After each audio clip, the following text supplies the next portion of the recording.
네, 안녕하세요. 종로구 정신건강복지센터 신명호입니다. 어느덧 2월 말이 되었는데요. 이맘때쯤이면은 이제 새롭게 학교에 들어가게 되면서 부모님들과 학생들이 어떻게 하면 학교에 잘 적응할 수 있을지 고민이 많이 되는 시기인 것 같습니다.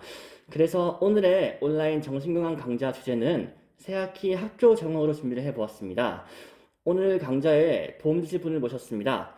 저희 종로구 정신건강복지센터 센터장님이시자 서울대학교 병원 정신건강의학과 전문의이신 서화연 센터장님 소개드리겠습니다. 안녕하세요. 네, 안녕하세요. 네, 안녕하세요. 반갑습니다. 네, 네, 센터장님. 오늘 이렇게 주제가 새학기 학교 적응인데요. 제가 학생 때일 때도 좀 학교 적응할 때 어려움이 있었던 것 같기는 한데, 그게 저 혼자만의 문제가 아니었나 봐요. 네, 맞습니다. 사실 그 적응은 언제나 이제 어려움들을 많이 이끌어냅니다. 그리고 특히 이 적응은 사람들이 이제 함께 사회에서 자라고 건강하게 살아가기 위해서 항상 겪어야 되는 문제가 아닐 수 없습니다. 뭐 꼭 새 학기뿐 아니라 우리의 삶에서도 사실 어, 어렸을 때는 학교 적응, 조금 자라서는 취업을 하고 혹은 새 사람을 만나고 혹은 아이가 생기고 늙어가고 이 모든 과정이 어쩌면은 우리의 사람들의 인생에서 새로운 일들이 아닐까. 즉, 삶의 모든 단계는 모든 사람들에게 새로운 적응의 문제를 일으키는 것 같습니다. 특히 이제 오늘은 이제 아이의 성장에 있어서 굉장히 중요한 학교 생활에 대해서 이야기를 해볼 텐데요. 실제로 이제 아이들이 학교를 입학하거나 혹은 새 학기가 시작하면 떤 어려움들을 많이 겪는 것 같습니다. 이런 변화의 문제에 함께 스트레스도 많이 올라가게 되는데요. 사실 이제 스트레스라고 하는 것은 변화에 우리가 적응하기 위해서 심리적인 에너지를 쓰는 그런 현상들을 이야기한다고 볼 수가 있어요. 그래서 이제 예전에 홈즈랑 라에라는 사람이 스트레스가 인생에서 어느 정도인가, 즉 어느 사건이 어느 정도의 스트레스를 일으키는가를 조사한 적이 있습니다. 그 연구에 따르면 사실 우리의 삶에서 가장 큰 스트레스를 일으키는 것은 배우자나 혹은 자녀의 죽음이라고 해요. 우리가 이제 생각해 보아도 굉장히 큰 고통과 슬픔, 그리고 또 스트레스를 일으키는 일이 아닐 수가 없습니다. 그러나 이렇게 슬픈 일뿐 아니라, 우리 삶의 좋은 일, 예를 들어서 결혼 혹은 은퇴와 같은 일들도 꽤나 큰 스트레스를 일으킵니다. 그래서 그걸 점수로 표현을 한 바가 있었는데요. 그래서 배우자의 죽음이 가장 큰 스트레스인 100점, 그리고 결혼은 한 50점 정도, 은퇴는 45점 정도라고 이야기를 했습니다. 그래서 새 학기에 들어갈 때 아이들이 꼭 어떤 두려움만 가지는 것이 아니라 설렘과 그 다음 기대 많이 가지고 있죠.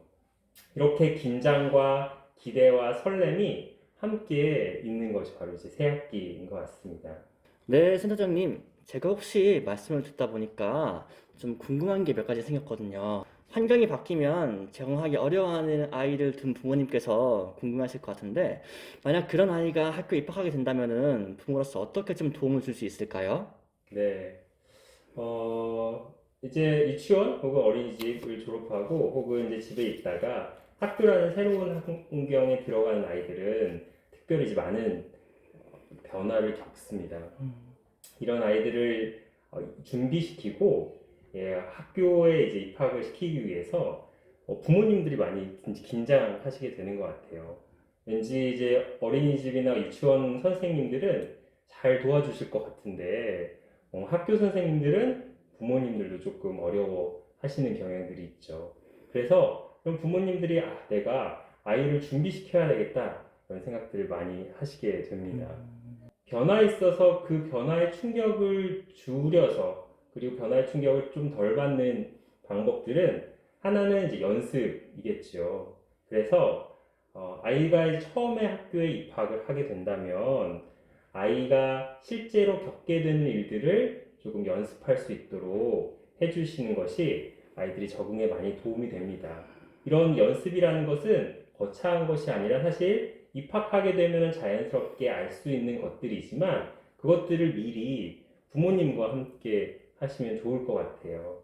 예를 들어서 등하굣길을 부모님과 함께 걸어 다닌다거나 아니면 학교에서 사정이 된다면 공부할 수 있는 교실을 미리 본다거나 하는 환경에 대한 적응, 그리고 그 길에서 도움을 청할 수 있는 곳을 미리 이야기를 하면서 알아둔다거나 하는 것이 아이들이 등교를 하는데 그리고 입학을 하는데 두려움을 줄일 수 있는 방법들이 될 수 있을 것 같습니다.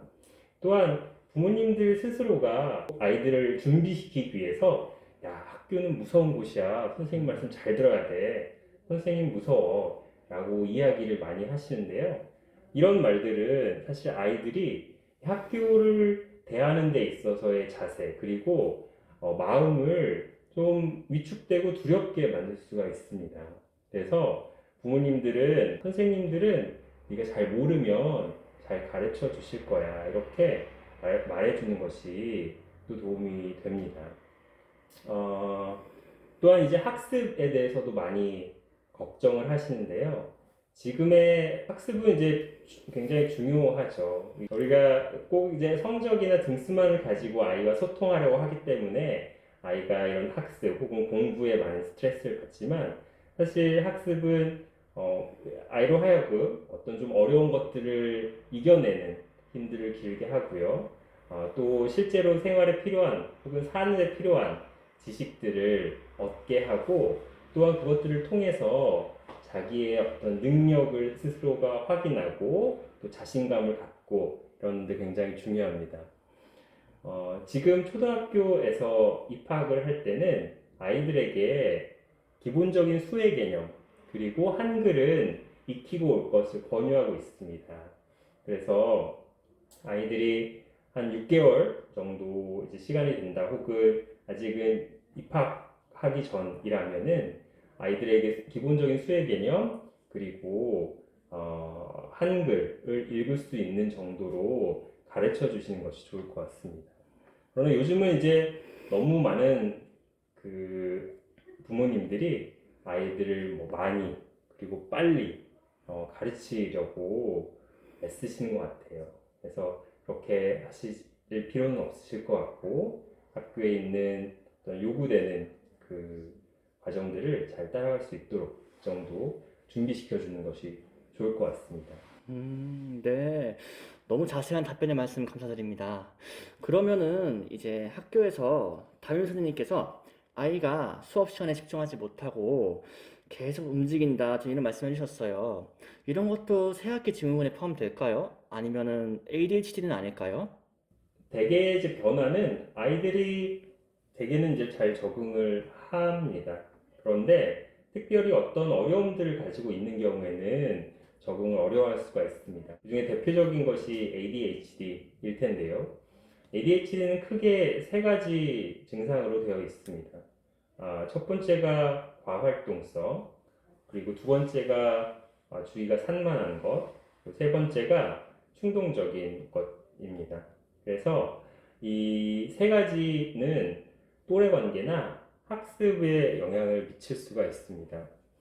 근데 이제 이 많은 것들이 사실은 그 기질적인 면들이 많이 큽니다. 그래서 아이가 잘 지내다가 이제 학교라는 조금 더 집중력이 요하는 그리고 더 많은 규율이 존재하는 그리고 더 많은 아이들과 다양한 상호작용을 하는 학교라는 곳에 입학하게 되면 기존에 있는 기질적인 특징들이 학교라는 특정한 환경 속에서 아이에게 어려움을 일으킬 수 있는 방법으로 나타날 수가 있습니다.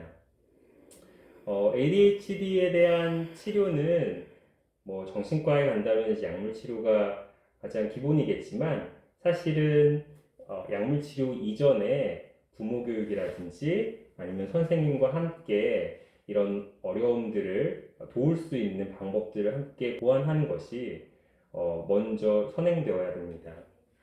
그럼에도 불구하고 이런 조치를 취했음에도 불구하고 아이들의 적응하는 데 어려움을 겪고 추가적인 조치가 필요하다면 그때 약물 치료를 고려할 수가 있을 것 같아요. 그래서 이런 방법들을 통해서 아이가 ADHD를 가지고 있을 경우 친구들과의 또래 관계가 어려워지고 학습이 어려워지면 아이들이 그 나이 때 취해야 되는, 그 나이 때 배워야 되는 친구들 사이에서의 자기의 자기상, 그리고 학습을 통해서 얻어야 되는 자존감과 자기 효능감 등을 잘 배울 수 없을 수도 있기 때문에 우리가 그런 부분들은 약물 치료나 다른 방법들을 통해서 빨리 교정해주고 도와주어야만 아이가 건강하게 자랄 수가 있을 거라고 생각합니다.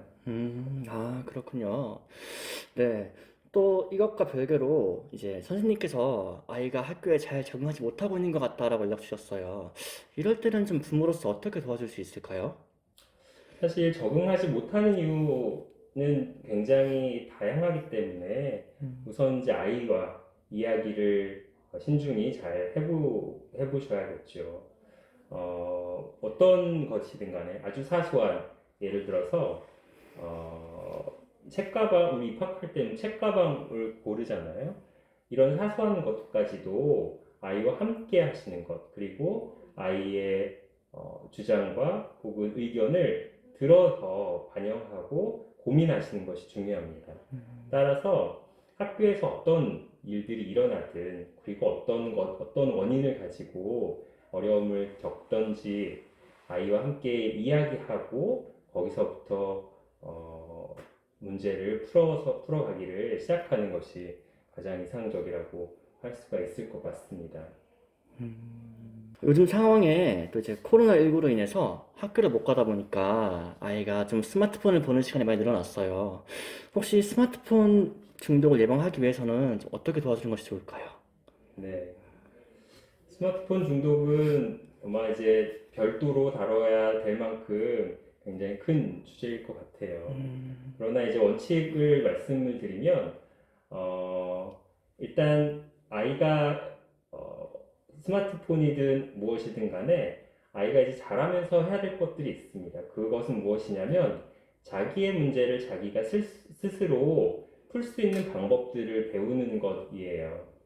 그런데 이제 아이의 어떤 제어라든지 혹은 절제력 여러 가지가 아직 미숙하기 때문에 부모가 도와주어야 되는 부분들이 분명히 있습니다.